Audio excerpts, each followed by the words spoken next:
2025 IPL আসরে RCB finally উঠে গেছে।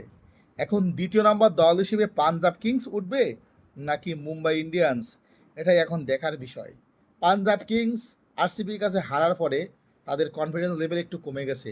পক্ষান্তরে মুম্বাই ইন্ডিয়ান্স দ্বিতীয় ম্যাচ থেকে টানা 4 ম্যাচ হারার পরে সেই যে জয়ের ধারা অব্যাহত করছে, এখন পর্যন্ত তারা ভালোই খেলছে, ব্যাটে বলে দুটোই সমান।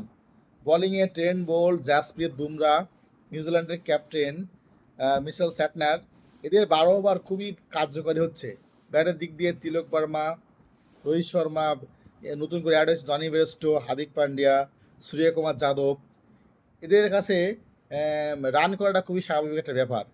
তবে কেন জানি মনে হচ্ছে মুম্বাই ইন্ডিয়ান্স যদি ফাইনালে ওঠে তাহলে তারা কাপ নিতে পারে, কারণ এর আগেও একটা আসরে তারা টানা 6 ম্যাচ হারার পরেও ফাইনালি কাপ নিয়ে ঘরে ফেরে।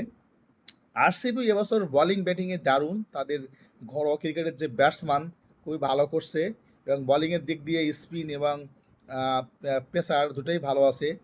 তবে আমার পার্সোনালি সাপোর্ট থাকবে আরসিবির দিকে, যদিও মুম্বাই ইন্ডিয়ান্স অনেক ভালো টিম।